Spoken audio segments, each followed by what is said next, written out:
this talk, why don't you just meet me in the middle, is not because I want anybody to come out here and like meet me in the middle of the room. I mean, you can if you want, like choose a crowd, it's good. Like I need company up here, so it's fine if you want to. The reason that I say that cliche saying is because that so often, myself included, we as a people want everything to be perfect. That thing is that's like a beast of our own making. It's something that we kind of build up in our minds. It's the pressure that we put on ourselves. It's the pretty picture that we paint. We're striving for this unattainable excellence for which we will always fall short. Nothing's ever perfect. I believe in the eyes of God you are perfect. There is no mask you must put on for him or a picture you have to paint. You can't hide from him anyway.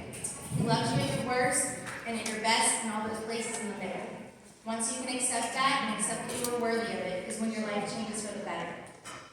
I'd like to tell you a little bit about my story. The perfect, the imperfect, and the ugly parts. The reason I want to tell you, you see, is because I don't think that I'm the only one in this room who has ugly parts. We all do.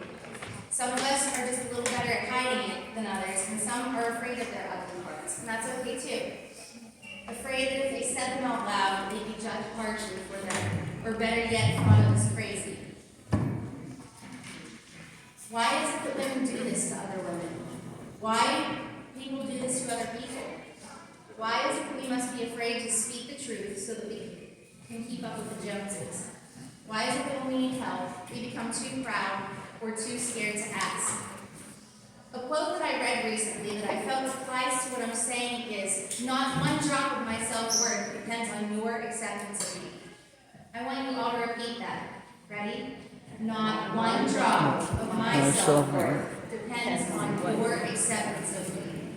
And I don't say that to sound like I'm going to be at everybody, but it's true. It's true for all of us. You may not agree with what I'm saying right now. I'm standing up here and I'm talking about my faith in my Lord and Savior. Some of you might not like that. It doesn't matter. Not one drop of my self-worth depends on your acceptance of me. I may agree with what you say. I may not agree. Same. It goes both ways. We may try to hide our truths, our beliefs, or fear to stand up for them. But to refer back to the quotation that I just mentioned, our commonalities or our differences do not make a stain on either of our self-worths. Believe that. I'm here to break the cycle, to stand up for what I believe in and whom I believe in.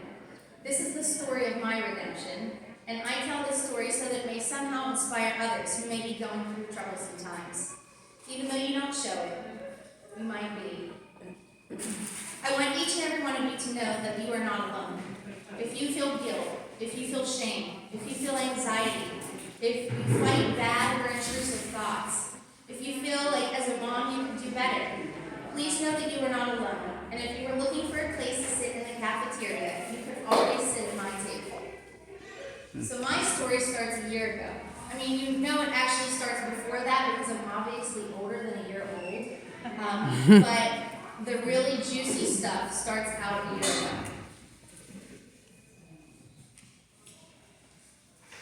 I was working here at the Mon Valley YMCA as the administrator of the PA Pre-K Counts program, but I was instrumental in building from the ground up. An opportunity for which I will forever, ever, ever be grateful. I'm so grateful that I can still come back here and this is still my family. I'm extremely proud. It's one of the crowning moments of my career that I'm extremely proud of.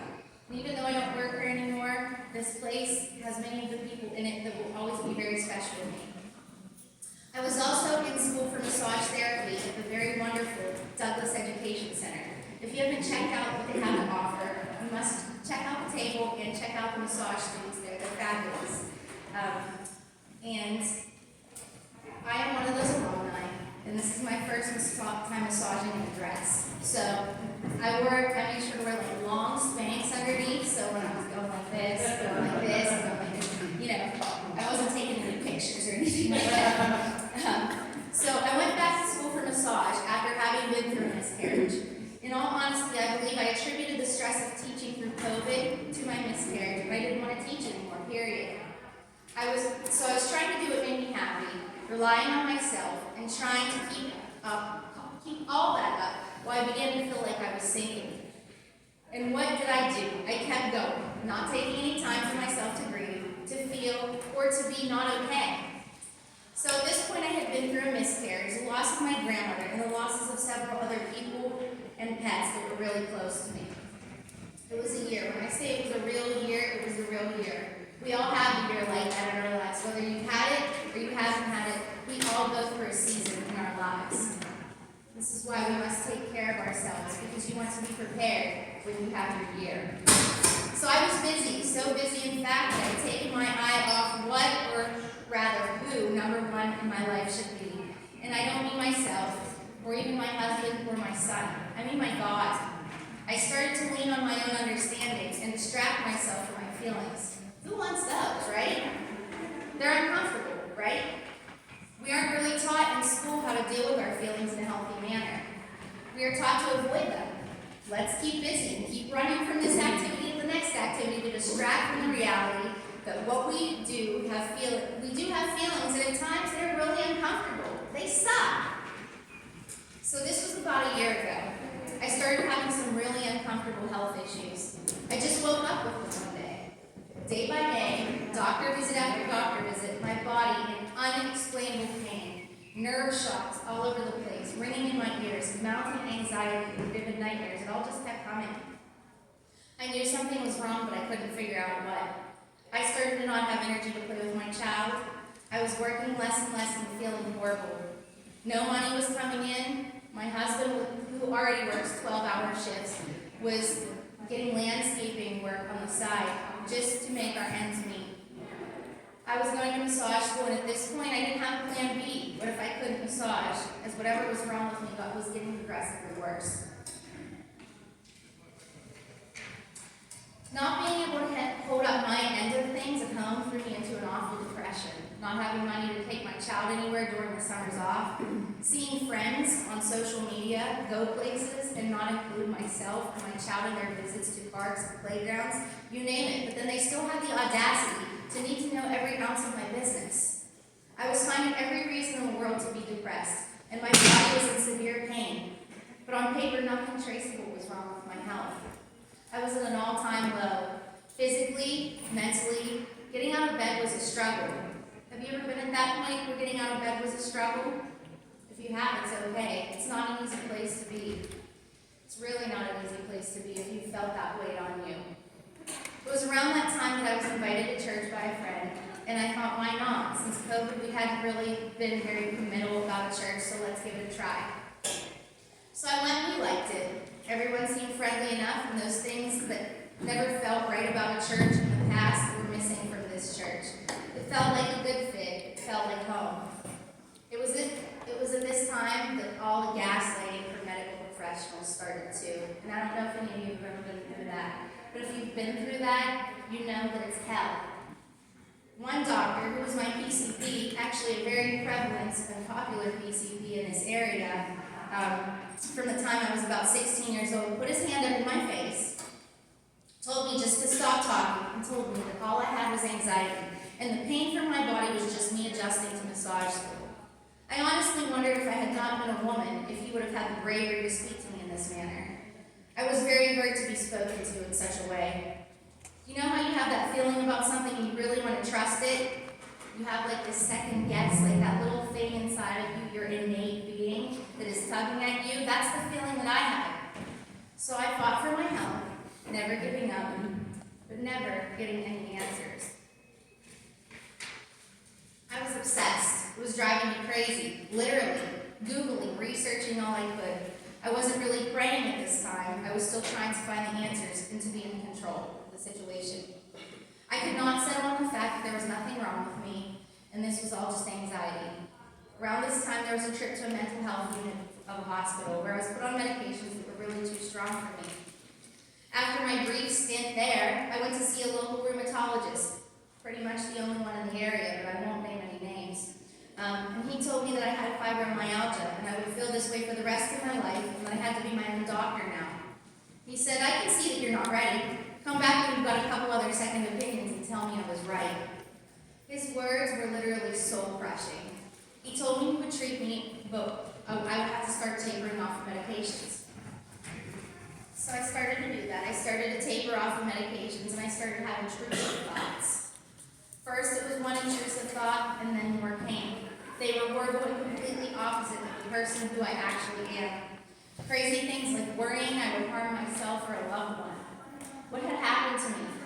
I had never experienced anything like this in my life. I didn't like the thoughts. I didn't want to have the thoughts, but they kept coming. This scared me so much that I admitted myself into an inpatient mental health facility on the other side of the state. My whole world, my brain, my logical sound mind, had been turned inside out and upside down.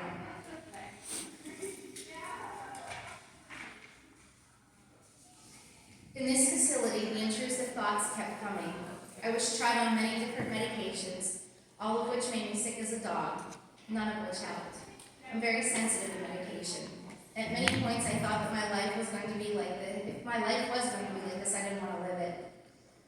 I thought I was possessed. I thought I had something in my brain that had malfunctioned. I thought I'd never be able to be around my family again. I felt incapable of working, driving, and most of the time, even of living. Everything was a trigger, and I couldn't always explain why it was, or why suddenly something as simple as a blue cup or a random curtain was triggering me into a fight or flight panic response. Being away from me did more harm than good in most ways, but in one way it changed me for the better, the most important way. For some reason, this was my journey. What I had developed, I later learned, was obsessive compulsive disorder, or OCD. OCD can happen if your brain is under extreme stress, you have some type of infection in your body, or it can happen postpartum. It can develop in childhood as well. It's really the brain's safety mechanism, trying to protect all the things important in your life. OCD will attack the things you love the most, your spirituality, your family, your life, the things you value. OCD is debilitating. It's not just cleaning, it's not just hand washing, but it's horrible, intrusive thoughts that make a person compelled to perform compulsions, to rid themselves of the thoughts. It also becomes very agitating when people say they have OCD because they like to be organized. OCD makes you completely question your whole identity. It completely makes you question who you are. You never know. You just never know who you are. You want to feel a certain way, but the thoughts tell you otherwise. Anyway, while I was away, I met some great people who were suffering in different ways, most with anxiety and depression. At one time, I didn't know I had OCD. At that time, I didn't know I had OCD. While I was away, I didn't get the most appropriate treatment for it. The friends I made there were the best therapy. I also decided I would start praying more. So I did. I started praying more. I kept seeing the saying pop up in different places around the facility, that the only way out was through, and to lean into the discomfort. It's true, we develop anxiety because we are always trying to escape the feelings of discomfort. Fighting these feelings only serves to make them bigger and scarier monsters, and this is how we get anxiety. There will never, ever not be suffering in this world. None of us will ever avoid it, no matter how hard we try to fight it. So at the prospect of having discomfort, we should lean into it. While away, I met a gentleman there named David. David, with a few other Christian friends and myself, made an organized worship service in the gazebo on the grounds of the facility every other day. Anyone who wanted to come was welcome. The more I prayed, the more the devil reared his ugly head back at me. I'd be in the middle of prayer and the fire alarm would go off. I was tried on a medication that made me suicidal, which I had never been before in my life ever. But there I was. There's a first for everything, they say. This feeling was traumatic for me.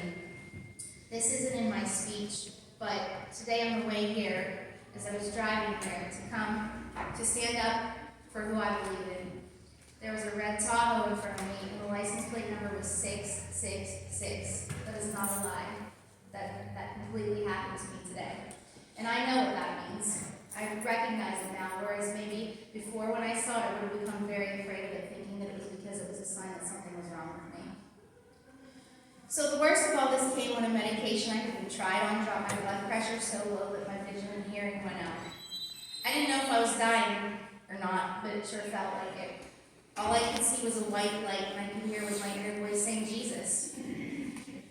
It's amazing when the chips are down, what you start to believe in. Jesus, the name I call on when I need something, the one who is always there for me. But was I always there for him? Only calling on someone when you need does not a healthy relationship make. But yet still at this time, that was the relationship I had or what I was capable of. I felt as if I was in hell, and the only way to crawl up was the metal ladder. So I went towards it and tried to climb out. I was away for 32 days. I came home in September. I returned to massage school and I was able to graduate. I got a job as an adjunct instructor at Douglas Education Center for the Tom Savini and George Romero filmmaking students. I teach professionalism there.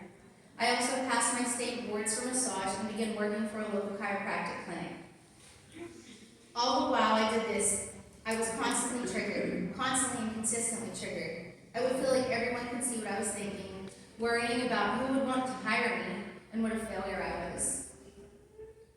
The negative self-talk, combined with the perpetual feeling of fight or flight, was terrifying for me. I was afraid to be in the house alone, afraid to drive, afraid to go to the doctor. In fact, the trauma of going to the doctor still shoots my blood pressure up every time I go. Way back in June of last year, before things got really bad, I had been told about a doctor who was really amazing and read between the lines. I had begged to see her and even sent an email. I never heard back from her. Then around Christmas time of this year, sorry, this speech is about not being perfect, so I am reading from the paper. It's taking me a minute. Approximately 8 months later, I got a call back from the doctor saying she felt a calling to see me. She would see me in March. That was this past March, just very recently. God was working in my life. This could not be the only reason I got this appointment. So finally I saw her in March. She found out that I have Lyme disease and evidence of a really bad Epstein-Barr infection that must reactivate every time I get sick. Finally I had answers. We are working together to mitigate my symptoms, many of which, including the heightened anxiety and OCD, were from Lyme disease. I also got baptized a few months back. The reason I told you my story and what I have been through is because I'm just so happy to still be here. I've put myself out here because I know many people are suffering alone. I've been through the darkness, as I'm sure some of you have also experienced. I have found myself feeling incapable, afraid, not trusting myself, not knowing how to face the day, and having very, very dark thoughts. I still sometimes feel this way, and I know I'll never get to perfect, and that's okay. And not worrying about tomorrow anymore. I'm not worrying about tomorrow anymore. And if I'm having an off day, that's okay. I put my hope that my loved ones will just meet me in the middle. Hence the title of this speech. Isn't that how it should really be? We shouldn't have to be perfect moms or perfect humans. We are all flawed, and knowing this, should all be able to meet in the middle.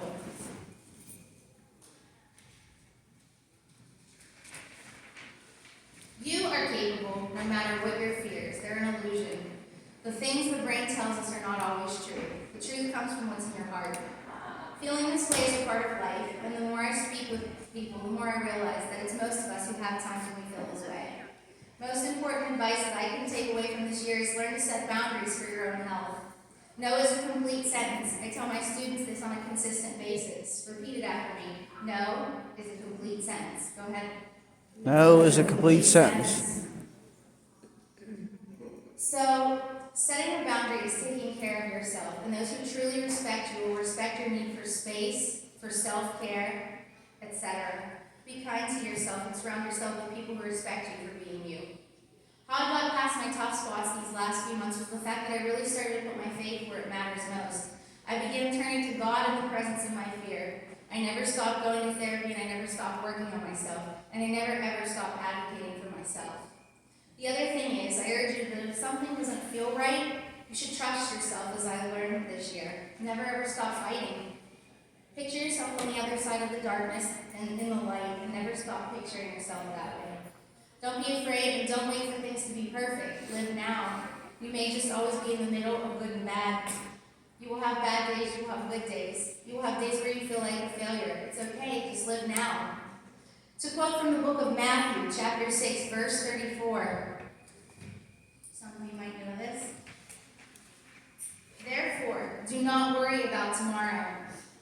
Tomorrow will worry about itself. Each day has a trouble of its own. I'd like to thank you for your time. You're all beautiful. And if anyone needs to talk or needs prayer, I would be happy to talk with you or pray with you. And if you would like like my contact information, I have my business cards in the gymnasium. Thank you.